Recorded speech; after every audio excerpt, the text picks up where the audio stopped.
Hello, everybody. This is Tezlyn Figaro. Thank you for tapping in with Tezlyn Figaro. This week, we are talking about what most of the culture is talking about, which is Sean Diddy Combs. Now, depending on what generation you are from, you may know him from Puff. You may know him from a more familiar name that he's rebranded himself as Brother Love, Diddy, PD, so many different names that go with him and the icon or the mogul, if you will, that has touched in so many different things in hip hop, from everything from fashion to music to a record label to putting so many people on in the business that we know have become icons of themselves, like Mary J. Blige, 112. I mean, the list goes on and on and on. One of my personal favorites, Little Kim, Biggie. I mean, you name it.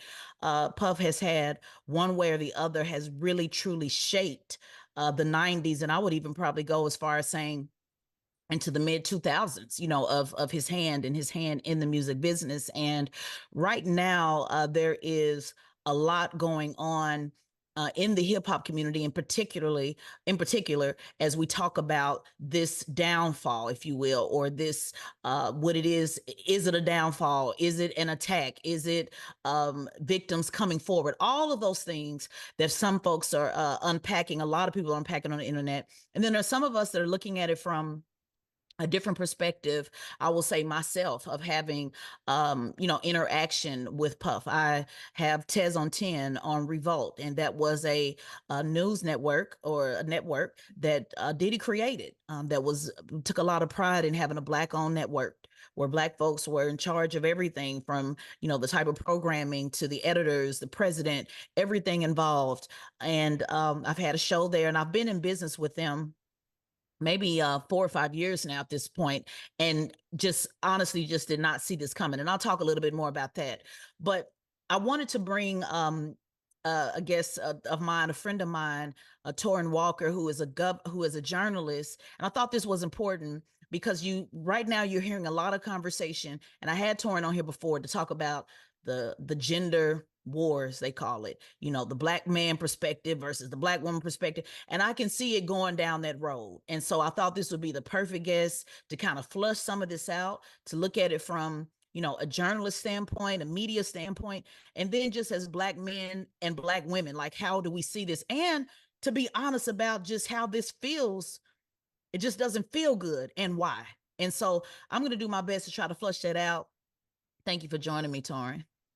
It's always a pleasure to show up with you, Tess. And how you doing? I'm doing fine. So I'm just going to give people an update in case they've been living under a rock. But I'll just give the quick story. A string of sexual assault allegations have been made against Sean Diddy Combs, one of the most successful music moguls in rap history. 4 women, including his longtime partner, Casey Ventura, has filed lawsuits against the musician, accusing him of sexual and physical abuse. We know that also resulted in a civil a lawsuit that he settled with within 24 hours. Now, producer Rodney Little Rod Jones filed a similar suit in February, alleging Combs abused him over a year-long period when he was living on the star's property and working on his music. In a statement issued last December, Combs did defend himself. He said that these allegations are sickening and made by individuals looking for a quick payday. He said, "Let me be absolutely clear. I did not do any of the awful things being alleged." He said he would fight to clear his name. Now, this week in March 2024, federal agents raided 2 houses owned by the Stars as a part of the ongoing investigation into sex trafficking. His lawyer called the action an unprecedented ambush and a gross overuse of military level force, and maintained his client's innocence. So this is where we are now. So there's conversation on, was all of that necessary? There's conversation on, when the feds go to your house, they usually got a reason, which I subscribe to that theory, because that's, just what I know about the conviction rate.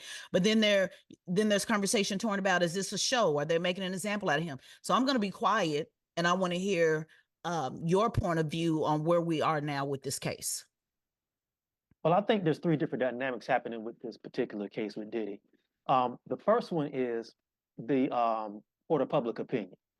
I think the court of public opinion is very loud and very strong right now. And because it's so loud, a lot of people aren't really getting into the facts in this particular case. But as you said, as of right now, as you said, Monday, the feds raided Diddy's house.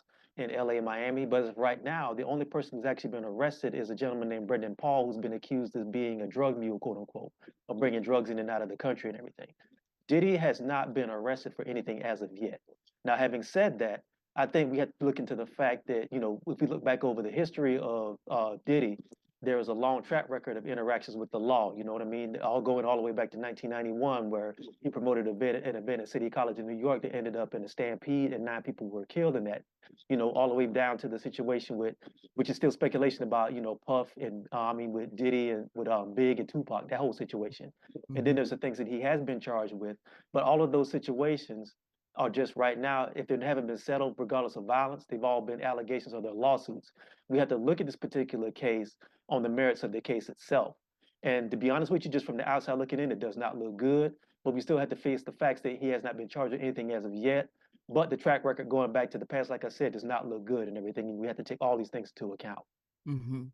Now, talk a little bit about Torn, because I know you had some commentary, about how Black men are perceived in this. And because that's that. So now when we look at the facts and we got that straight, now let's talk about a little bit about the conspiracy theories that are out here, or people saying, it's not Diddy, it's somebody else at the top orchestrating this big ring, this big sex ring, and it's not him. And what I'm finding is a lot of the same folks that supported Bill Cosby, a lot of the same folks that supported R. Kelly are also saying that Diddy did not do this. What's your perspective? Because you and I, we kind of dabble in the same circles, if you would, so when I go to Twitter, those are usually the folks that are, the conscious brothers, and I got IG, my Instagram is a different crowd. And then, so I know where I can go get a different perspective. And what I'm seeing in Twitter with a lot of the same people, that mutually follow us, is that this is a setup. This is a taking down of a Black man. This is not about, something he did. You hear all the questions, why did women wait so late? We keep explaining that over and over. And I just think people they're either going to believe it or not. But there's this conversation that, this is about the takedown of a Black man. What's your thoughts on that? Well, a lot of different things could be true at the same time. It could Mm-hmm. be a takedown. It could be that possibly he did these things that he's accused of. And it also could be the fact that he may be the fall guy for people who are much more powerful than him that are doing some of the same things. I think sometimes we look at the person who's visible. Like I said yesterday, it's like you're fishing. The shiny bait grabs everybody's attention, but it's the person who's dabbling, playing with the hook that you need to pay attention to. Somebody like a Puffy, somebody who's ostentatious, he's flashy, everybody knows what he's about, so that's going to draw everybody's eye. But paying attention to him and paying attention to what he may or may not have done takes you out the people who basically empowered him. Because while Puffy is a very powerful music industry executive, the people who he's working for and working with are way more powerful than him. And everybody in those circles knows everybody's activities and know what everybody gets down and everything. So I'm just saying Yeah. that regardless of what he may or may not have done, there was a whole ecosystem that may have aided and abetted whatever he's been accused of that people know about and they may have taken part in. And focusing on him takes everybody's attention on that. Now, Yeah. to your point about the whole thing about being a Black man and taking out a Black man, that's kind of fascinating because a lot of times, all too often, a lot of Black men who create, wealth and they generate wealth, especially in the entertainment field, the focus is basically on them. And we may not know what they may have done for people on the outside or done that has been done quietly, but because some of the things they do are quiet, we don't see the things that they do that may be benefiting the community. But it is kind of funny how every time something like this happens, you start hearing about this. And a lot of times the brothers who are under this microscope start talking about the things they've done for the community where they don't talk about it in public. And it's like, I have a feeling that if you are going to present yourself as a Black person and a Black person who's doing well, and you're going to sell yourself as somebody who looks out for the community, then that has to be visible at some point because it looks like disingenuous when you start talking like that when you're in trouble, when you're not known for that outside of that. You Mm-hmm. understand? Yeah, totally do. And I want to talk about that in a minute, but I want to back up a little bit to this fall guy theory that I keep hearing. Because I've been a woman all my life, obviously. Well, I have been a woman. Let me confirm. I've been a woman all my life. I saw things early on, as young. My mom, she was an agent in the entertainment business. When I grew up, I was around a lot of entertainment. Like I know, like what this business. She didn't put me in any compromising situations, by the way. But I know what comes with this. I always had older guys, approaching me, all of that type of stuff. And this fall guy, I'm having a hard time. And maybe I'm just not understanding what you guys mean with this, who's controlling the strings. Let's just say any of this is true. This is not as sinister as one may think. If there is an enabler, then it would be security guards or people that allow, people that maybe put stuff in with. And again, this is not Puff's case. I'm just saying in general. When we talk about enablers, there's nobody saying, "Hey, go get some ass tonight." I'm just being, not trying to be crass, but just saying this is men that have access, and I would even say women, but men that have access and money comes what? Women. And when Mm-hmm. women come, you have access to a multitude of women, however many you want, threesomes, freak parties, whatever. Like this is so I'm trying to figure out, are we going to continue to play this game, Torn? Like, ain't nobody made Puff do any of these things, or him or anybody in his position forced him to do these things. If he was into some freaky stuff that turned out on the other receiving end sexual abuse or a power dynamic, who is these people that y'all talking about that he's a fall guy for? Who? I mean, it's like anybody else in hip hop, any other rapper. I go to the club, I can have my choice. I want this one, I want that one. Come home with me, let's get it in. That's that. I mean, so where is this fall guy enabler, who he's working for concept? I'm generally curious. Like, what do you mean when you say that? No, I'll explain that. What I mean by that is, okay, Puffy is the creator and the owner CEO of Bad Boy Entertainment, right? Mm-hmm. Or the label. Bad Boy is a production company. It's also a record label, but record labels like that don't produce their own records. They don't promote their, I mean, they don't promote their own records and they don't sell their own records. They don't distribute them. You Mm-hmm. have to go to a major label to do that, which at the time when Bad Boy dropped was Arista Records. I Mm-hmm. don't know. I think it's BMG now, where after all the mergers started happening in the mid 2000s. For something like that to happen, you have to go to people who, first of all, believe in what you're selling, and they Mm-hmm. also have to know who you are because you're talking about people who do multi-billion-dollar deals on a regular basis. I'm talking about people who actually own those labels like Arista, BMG, Warner Brothers, Sony, people like that. Those Agree. are the people who are the boss. People like Diddy, I'm not saying that they're not powerful, they're not influential, but they are the people that everybody sees. But the people that he goes up into a building and talks with and signs those checks and gives those the okay to distribute records and everything and be famous. Those are the people I mean by enablers. I'm not saying that they're But in the room with him and say, how are we conflating that with I got down with a woman and I like to tie her up, and I like her to have sex with other men and I like to watch it in video. What does that have to do with that? no, Why are I'll we tell you. conflating it? No, I'll say that because I'll say it. I'll explain that because let's say somebody, and I'm not gonna say Diddy. Let's say you have somebody who's a mogul and they're into this sort of stuff. They're into coercing women. They're into like maybe manipulating people into having sex with them. The people who they do business with, 9 times out of 10, they know how these people get down. And I say they enable it by knowing that how these people move and they don't really do anything to really, I won't say control that behavior, but they enable it by knowing that that goes on and they let it go on. And they know that some of those things may be illegal and they know some of those things maybe lead them open to liability and they still go along with it. They don't do anything to kind of curtail that behavior or say anything at all because they're Yeah. concerned about money. They're concerned That's about true. the, I guess I just have a hard time with that. I can't hold the CEO of Arista Records, responsible that you like to have a threesome. This a grown ass man. I understand what you're saying, but if we're gonna have that conversation, I think that conversation belongs in the pocket of why the type of music is promoted the way it is, how they make money off hip hop, how they make money off the culture, not giving a damn. Mhm. There's a saying that I have where I say the days of using hip hop as a political fundraising gimmick without accountability to heal the story that hip hop tells is over. So I Mhm. think that conversation is a worthwhile conversation in a bucket that certainly needs to be had. In fact, I had it on my show just this week on Tez on 10 on, who enables I got holes. Who enables, let's run a train on it. I mean, these are literally song titles. So I think there's a conversation for that, but an individual choice that you made to bring home a woman and a man and y'all just got y'all freak on, that don't have nothing to do with the record label. That's just what he's into. And what it looks like to me is when you have the conversation with, yes, do women go along with it for money? Yes, possibly so. Do some women go along with it because they don't feel like they have a choice? Yes, that's actually possibly so. Is there a power dynamic? Possibly so. Are people caught up in abusive relationships, from rich people to poor people? Yes, possibly so. So I think I just think we're conflating those two buckets, and I'm just not understanding this fall guy.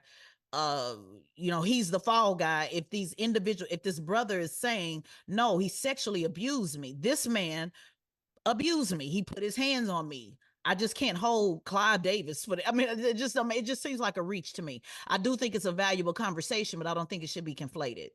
No, no, I don't want to conflate that. I'm not talking about people who are having consensual sex, because as you said, people who are into the creative arts and people who are creative, they tend to have like, Even if it's different. rape, though, even if it's rape, the record label's not there after you.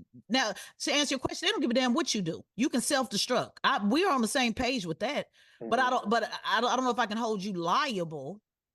Just the same way No, they allow us to have music about shooting each other and killing each other and murdering each other. Are they liable for that poison in our community? Should they be challenged for that? Yeah, absolutely. But what part of that goes on the artist? When we talk about sex and somebody's choices, whether consensual or not consensual, I agree with you, Torrin. They do turn their head. They do. But I would mhm. say that the bodyguard or somebody in the room was more of an enabler than, like the bodyguard that came forward on Puff and said, I allowed a lot of this. I just didn't say anything. So I think those people, if we want to have a conversation on who enabled it, more so than the record label, the bigger fall guy, put it all on Puff. No, no, no. I get that. I get what you're saying. What I'm saying is that dynamic would not be allowed to happen if the people who, again, are taking care of Diddy and people like that were not rocking with it. I'm saying that people who are in these positions, they know exactly how these people get down. They know the predatory things that a lot of these people do. And as long as the money keeps rolling in and they can create PR to make that, to push some of these stories away, they Mm-hmm. keep rocking with it because they think doomsday is never going to come. And it just so happens that we live in a day and time now where doomsday and social media and people who are not afraid of NDAs anymore are speaking out. So now Mm-hmm. everybody's trying to scramble and trying to figure out how to put the fall guy situation up. I'm not saying he's guilty or innocent of what he's doing. I'm Right. saying that if there is a long pattern of these sort of predatory behaviors, the people who are close to him to show up at these parties that everybody loves to jump into selfies with, they've been knowing about this stuff 20 years before we Oh knew yeah, for about it. sure. That's what I I'm mean. I'm with you on that. I'm with That's you what on I that. mean. But when I'm hearing this, this fall guy conversation, because a conservative pundit, who I won't say her name, I'm talking about, who I do not Yeah. agree with, she threw that out there, like trying to make this some big Hollywood ring. Somebody somewhere is sending him women. You don't have to send Puff women or nobody rich women. They show up. They Well, show up. there's a whole circle of people who are in Yeah, these well, you rooms go get the in those women, but worlds. those are security guards. Those are people close to you. It's not the record label. The record label don't give a damn. The record label is okay with us self-destructing. We agree with that Yeah. on many levels. Long as the money comes in, I mean, we can. That's a whole nother conversation. When we talked about, when gangster rap first came out and NWA, and who really profits from us talking about the murdering and the pimping and the hoeing and so hey, and I'm not dissing anybody, because I still listen to a lot of that self-destructive music. I'm just honest. I'm not gonna sit up here and say that I don't enjoy, tapping into that music, but I'm old enough to know I don't live that lifestyle, but I came up in that music, so it is very much a part of my life. So I'm not dissing any of that, but Hmm. I think that conversation is totally different when we say the fall guy, or he has to be held for his own be responsible for what he's done, if this is true. But if there are enablers, I don't think it's some wizard behind a curtain. I think it's the security guard in the room, or the person that goes out in the crowd and say, hey, get these 2 or 3 women. And then again, we can have this conversation. A lot of women are consensual with this, and Yeah. when you're consensual with something, I also want to put out there that just because you've been consensual with something doesn't mean that you just had the best time. Things can be abusive even while you're consensual. So it's just a lot, Torn, that I just think it's so many layers in this. And I'm just noticing it just seems like on repeat, the same people that said Bill Cosby shouldn't be held accountable or Kelly shouldn't be held accountable are saying this too. And I'm also noticing, um, I'm not seeing any women really defend a Diddy. Well, I didn't see anybody say anything at first. Like nobody was saying nothing. And then this week you had people coming out, who were actually saying something, like Luke.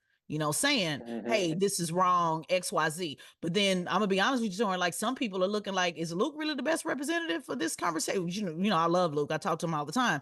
But when you look at the music that he has put into the community, consensual or not, I don't know if that message is landing. Well, I got to be honest, and in the interest of full disclosure, Luke is somebody I know as well. We've talked and everything. But Yes. I think what people have to understand is that I don't see why Luke shouldn't be able to have his opinion like anybody else because you got to Oh, for think about it. sure.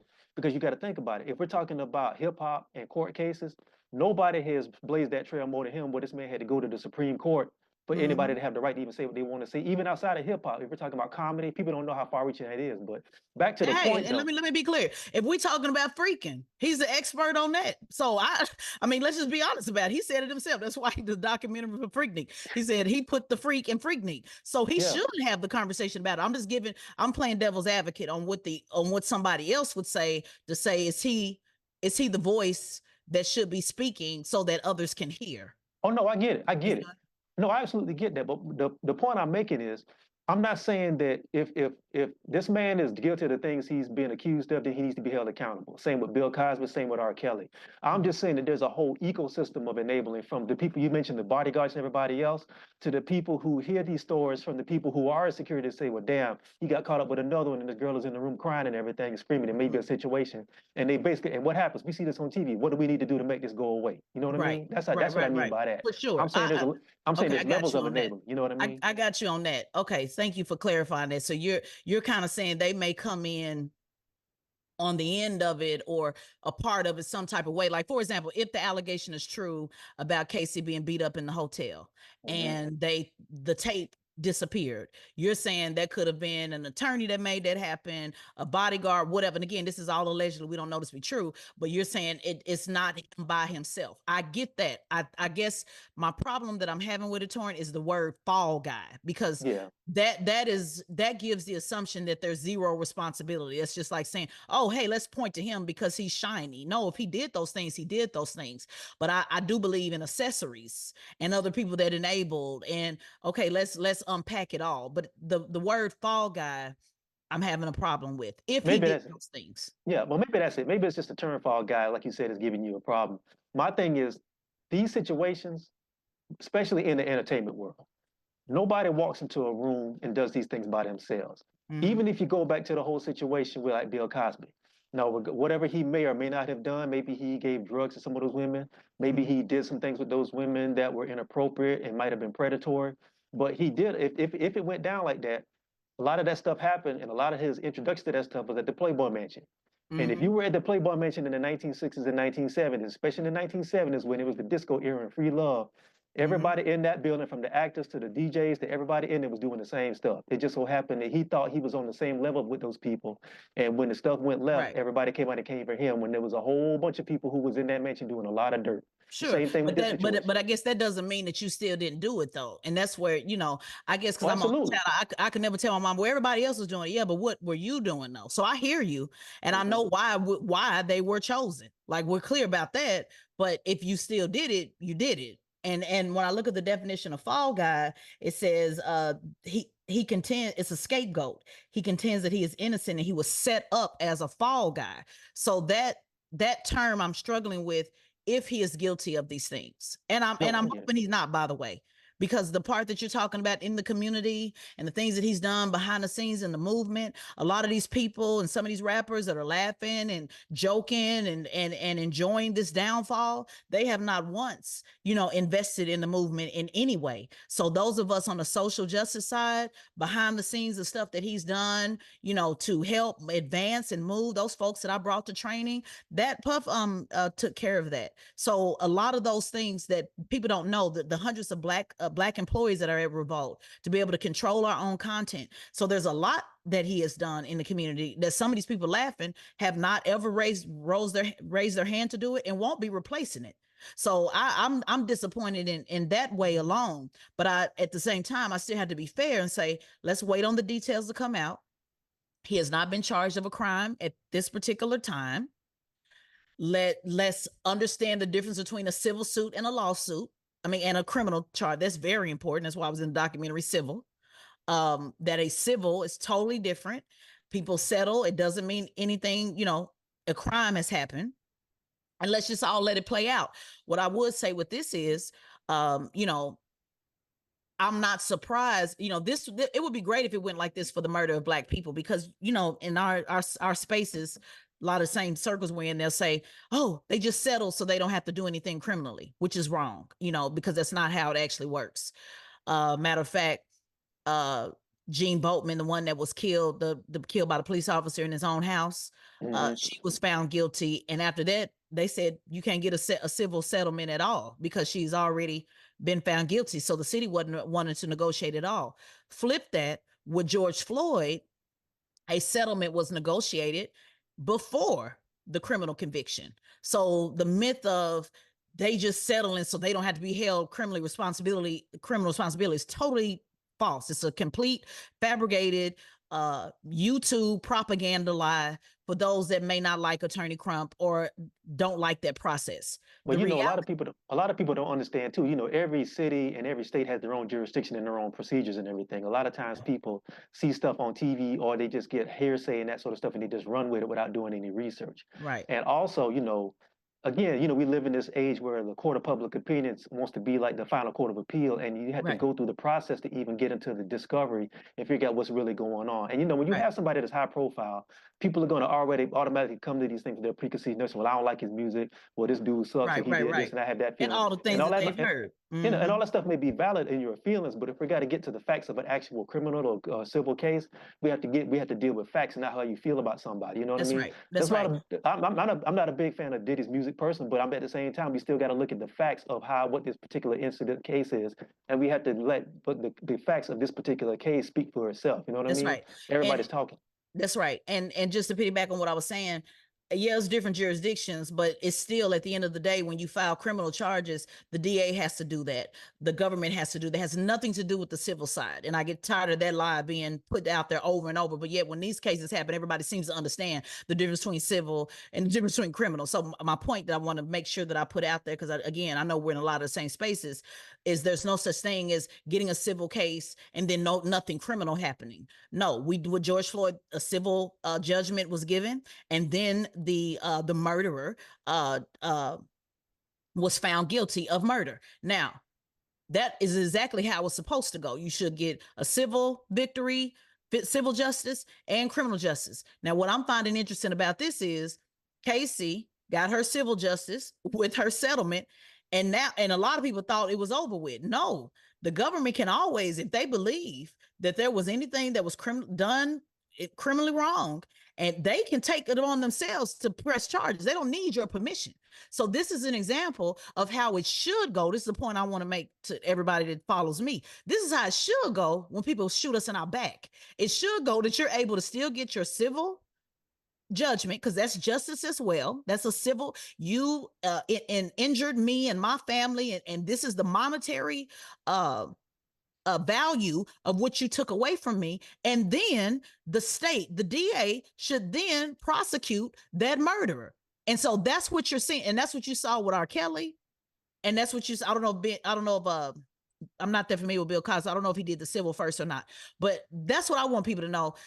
Yeah, two things can be done at the same time. But when it comes to us being murdered, all you see is a civil, and then people shit on the work. Oh yeah, Ben sold us out. He just got for civil. They did that to close the case. No, it had nothing to do with the state decided not to prosecute. The state decided to say, oh, okay, well, he feared of his life, because the law covers them in that way. As long as I fear my life, I'm justified. So that has nothing to do with what's negotiated on the civil. If nothing was done on the civil, the family wouldn't get anything at all. So I just want more awareness to be about that as we look at this, to also show how because this is where the Black man conversation comes in. Why is it that we don't get that same balance of civil and criminal, when things happen to us by the police? Well, another factor in this that we have to take into consideration too is the fact that, the public unfortunately has a very short attention span and is getting short about a year. And, Right. the real outrageous cases like, like the George Floyd was so revolting that it was almost like incumbent on the state to pick that up because there was so much outcry and there was so much outrage that it was almost guaranteed that the state was going to pick that up. The Right. situation with Diddy right now is because he's such a high profile individual and so many people are talking about it. And every other day there's a new lawsuit that seems to be dropping that eventually, charges are going to, I think charges are probably going to eventually get filed at some point in New York or in LA. But the thing we have to understand is that, the rest, the perp walks, the outrage, the marches, that sort of stuff is the stuff that's sexy. The stuff that goes on in the courtroom when everybody goes away and the cameras start dwindling and get smaller and smaller, that's the stuff where the real work happens, and people don't really have time to sit and pay attention to that. And let's be honest, a lot of the legal procedures are boring. People don't want to pay attention to that and start and trying to do the research on how the legal process plays out. Nobody wants to do that. They want to be able to laugh and they want to be able to have their joke and they want to get their 2 minutes online and then they move on. But the bottom line is with this case, this has to be judged on that particular case and the incident that happened right now on Monday and some of the precedent that goes back to that. Now, I think what's going to not be good in his favor is because there's a long history of him having issues with the law that shouldn't really be taken into consideration with this individual case, but in the court of public opinion, that may eventually go to a grand jury and a jury trial. That's going to be a problem because he's so high profile, and which means his deeds are going to be high profile as well. So it's going to be interesting to see how this plays out. Mm-hmm. I also want to point to because you said, it was so much outrage about George Floyd. While that is true, it still had everything to do with the state attorney. But that had everything to do with, and even him bringing in outside help, that had everything to do with it as well. Like who you elect has everything to do with it. So and because I've just worked on so many of these cases, why people keep saying politics don't matter. Okay, Keith Ellison. Yeah. Okay, so that has everything to do with it too. So stuff can be on video, or you can see clearly Michael Brown, or he said his hands was up, or Trayvon Martin, or the many cases Jefferson in Dallas. We've seen people murdered, on camera before. I want to be clear. The reason why, not just because it was just so profound on camera, but everything to do with Keith Ellison actually making that a case, actually saying, no, we're going to file charges. And he brought in talent from the outside. So that is where politics matters. And last year, or maybe year before last, everything's happened so fast since then. It was over 30 different races on the ballot for a state attorney. And that's where people miss that. So a lot of people, politics don't matter, doesn't make a difference. Oh, this is where it makes a difference. You can get caught up in the Trump and the Biden and, all of the conversation if you want to. But when it comes down to this type of stuff, state attorneys and who gets to say who gets charged, that's where it made a difference. So I want to, make sure that that's clear, because we have yelled and screamed for many things that we did not get any justice on because the state attorney just refused to file the charges. No, you're right. And I think that's a very good point because like I said earlier, some things are sexy, some things are not sexy. Anytime, I remember the first time I voted in a presidential election was for Obama, and it took me, 2.5 hours to get to the voting booth because there was a line that went from the building down the street around the block. My second time going to elect was for like state council. No, it was for Senate. I was in and out in 5 minutes. It was me, two older ladies, and an old white man, because those elections people don't pay attention to, when it's for judges and things like that. And I wish, to be honest with you, I wish people who were so hardcore about voting would put more effort in to talk about state elections and local elections than they do, because they all come out for the presidential election and they disappear when it's a state and a local race. And that's the stuff that really pays attention. And those are the things that affect your life, like you said. Yeah, a lot of it has to do with money, not having the money. This is why I come down hard on Democrats that don't support local Black Democrats at all. You might get $200 a month at best. Some maybe not even that at all. So when they say they would like to come out, like how they don't have access to media, as much, they might be doing stuff locally in their town, but those conversations are just not talked about. And those are the things, I'm big on politics at local. Those are the things that we just have to, at least those of us that have access to national media, we have to work extra hard and trying to get people to understand. Today, I do the Breakfast Club every morning, and I try to make sure that at least, a couple times a week, I'm trying to educate you on local politics. And that's not the sexy stuff, like New York, they got a $15 toll for congestion. I want people to know when you come to New York, you're going to pay a little bit of extra on your Uber, pay a little bit extra on your taxes, but this is probably going to come to a city near you, and showing how these protesters got up and made a difference. Or in Georgia, Waffle House, employees are protesting right now, because they have said that, hey, we're not being treated fairly, and they're docking our pay for food that we don't eat. And it's a beautiful thing, Torrin, to watch those employees, like, Yeah. standing up and going to meetings. Just passed a stripper rights bill in Washington, Hmm. where strippers, the exotic dancers, are saying, hey, we want panic buttons in the room. We want, access to be able to more security. We want keypads to open up the doors, in the dressing room. We want to do something about sex trafficking. Those are the things that excite me about local politics, but I'm just a nerd in that way. But I love the beauty of knowing what it means to go down to your city council, say this is something, we want to make it happen. They just did it in Minnesota, actually. One thing that people don't understand, after George Floyd, a lot of those people got active and got in politics. And Hmm. just a couple of weeks ago, I covered a story how they wanted to the mayor wanted to I guess charge more for Uber. And so they said, hey, either you guys are gonna do it our way, or we'll just start, working with other transportation. So they vetoed the mayor's position on that. So Hmm. local politics matter, but you have to get involved. And I know that's kind of veering off, but I wanted to point that out, that it wasn't just because it was on tape. It had everything to do with, who made that decision and who could bring those charges. So one thing I will say, though, before we close out, what I know about the feds is they don't just show up just to show up. It's a reason why they have an over 96% conviction rate. So I think that's concerning. I think this conversation that is they're just doing it just because just makes no sense, to embark on three houses at the same time, just to prove a point on Instagram makes no sense. But I will say that based upon what we know as of now, it does appear to be overreach, extra, too much from what I know now, but I don't know everything. It does Hmm. seem excessive. But I don't know if they were trying to get to cameras or foot, maybe it had to be a raid. Maybe there was no other way to get the information that they said that they got from these hidden cameras and all this type of stuff. So I don't know. So it appears, public opinion, outside looking in, it appears to be a bit much. But that's the point, Torrin. We don't know yet. We don't know, what everything is involved. And I'll just caution people of making statements so confident about something that they just don't know about. I just think we should just leave the conversation open. But I do think it is fair, and I will say this, it is heartbreaking.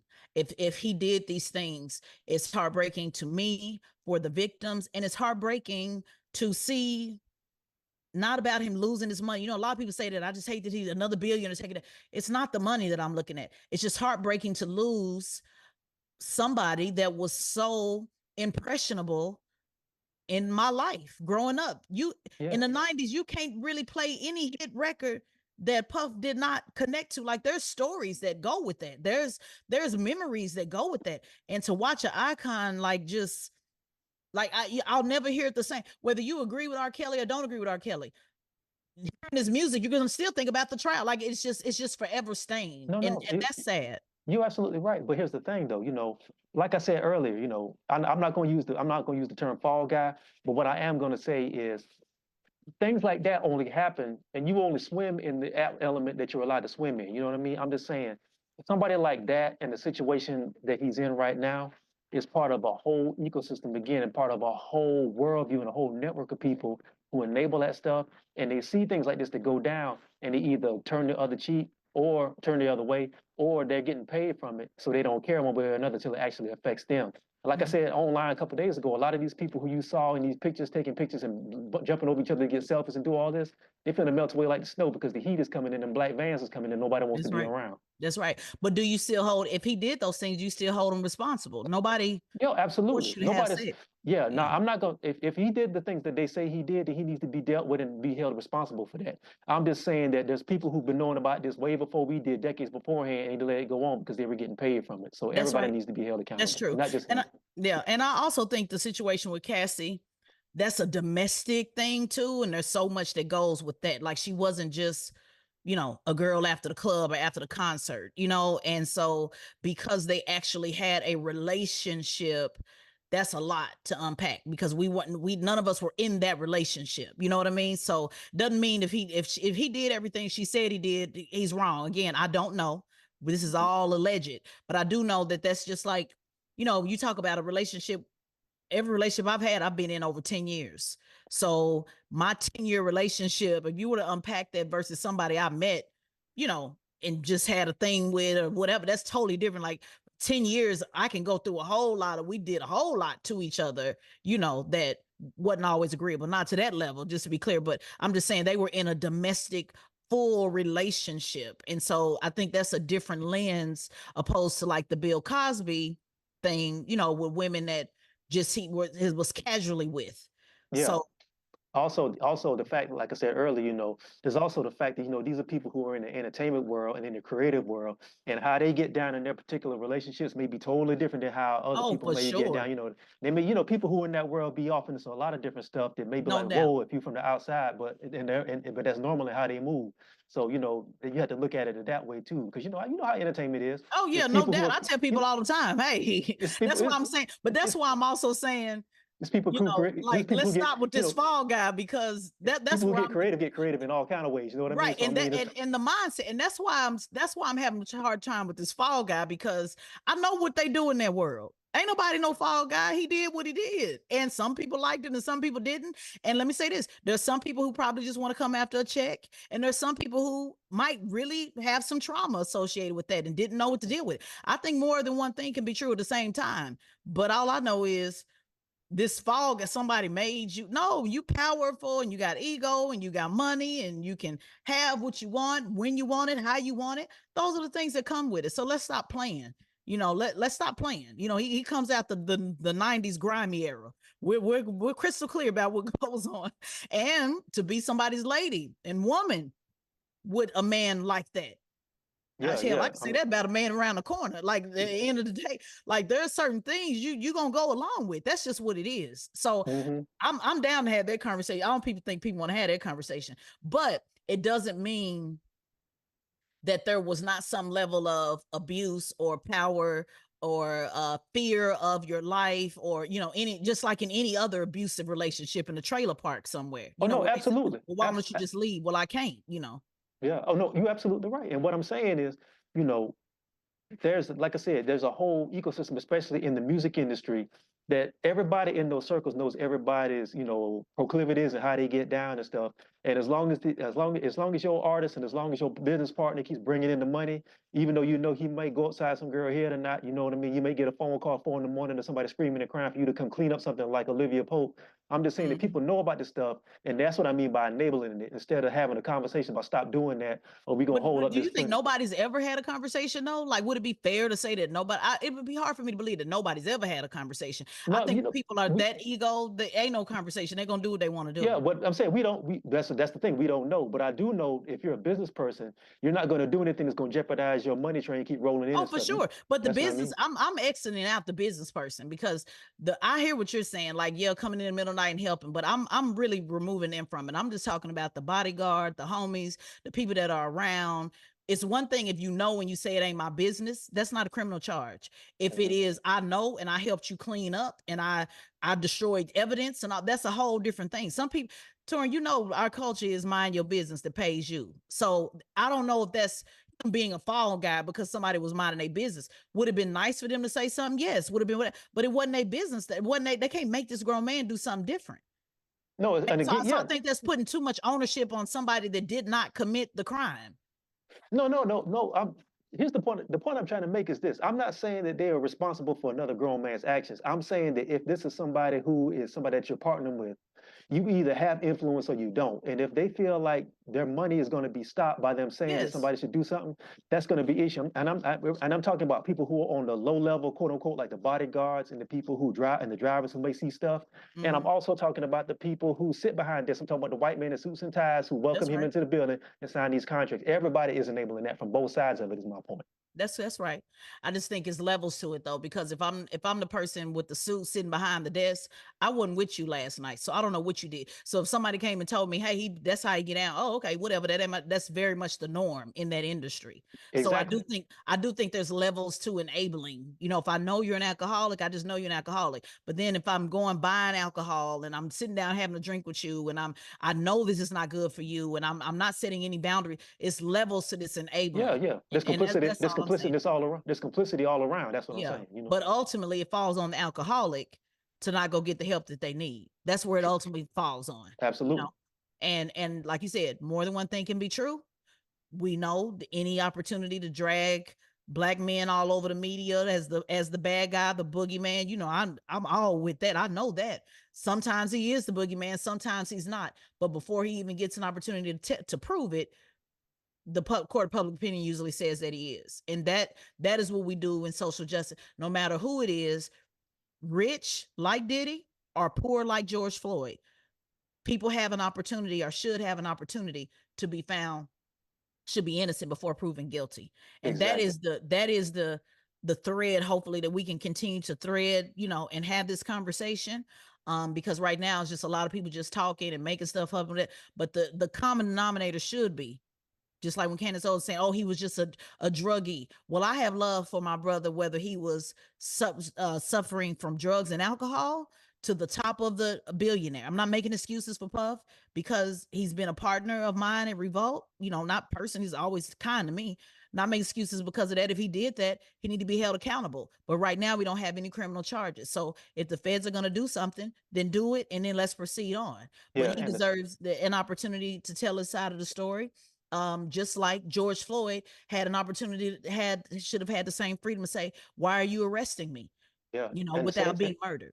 and the sad thing about this is that, and as you know what one black man does, all black men do. So if Right. he is guilty of that, what's gonna happen is it's gonna open up a whole nother conversation again about how black men are predators, and this one black man represents all of us.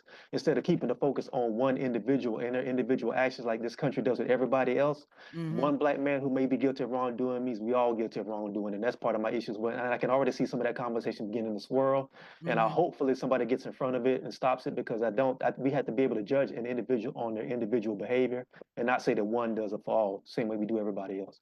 Yeah, I don't think one person gonna be able to get in front of it. I think we're gonna have to continue. People like you and I and pockets are just gonna have to keep, you know, having this conversation over and over and over. And that's a part of the work that we do. You know, I was talking to somebody said this week, you know, people are worried about what people say on social media. I'm like, I'm not worried about what people say on social media. I'm messaging, I'm sending other messages out there. I'm not concerned if a bot believes me or not. If we don't put this out here, the truth got to be just as loud as the lies. Now, whether they Hmm. look at it or not, hey, that's on you. But the information has to be out there. I have to tell you where my position is with this, because I can't just let this just run wild. Now, I can't get in front of it because this person has millions of followers and I don't, Torn. But all I can do on my end is, you know, put the information out there. And I think that's where professionals and people like you and I and others, we just have to keep doing that work. But that negative message, I think, is always going to go further, and louder, because it's messy, it's drama, it's negative, and that just will always take, you know, will always go further. That we just have to accept that. We just have to know that we're always just chipping away, you know, one at a time, to keep trying to give the information for those that want to see something, you know, from a different lens. So I That's all thank we you. can do. That's all we can do. I thank you for joining me today. I would love to continue this conversation as we continue to get updates, because again, it is so much. So I think, what did we bottom line this as, Torn? I think we bottom line this as, let's wait to see all the facts. No criminal charges have been put out there, but we discussed the possibilities of if it is true and not true, and our own, or at least my own, personal disappointment with just seeing this play out in this way. And that is in no disrespect to a victim, anybody that was hurt. I am heartbroken for that. And I'm also heartbroken for the whole thing, you know, just taking, I hate to, you know, there's a lot of people out there touring saying, I just hate to see him going down. And it's like they disregard the victim. The victim, I don't want to see what happened to the victim. So just this whole thing is sad. The whole Yeah, thing is just tragic. we just got to make room for empathy, but we also got to make room for the truth, and the truth is still Yeah. unfolding. So we got to be able to sit and be patient and wait for the facts to come out. Yeah. It's hard to be patient on social media. Yeah, you got to, Thank you you got to so read. much. People don't like doing that, but Yeah, they're gonna have to just learn. yeah. Forget reading Smeaton. That's a waste of time. Forget it's all about the 2 second clip. Nobody wants to read articles. Nobody want to read the full information. But I'll be following this here on. This is really the only platform that I do interviews, that I have a conversation with. Most of Tez on 10, we recorded that last year, and it's structured and edited and not as free flowing as this. So I'm excited to continue to build this platform, because this will be where I will have these conversations, Torraine, and I hope you come back and join me, and we unpack this. Absolutely, I will. All right, thank you so much. All right, Thank guys, you. peace. See you next week.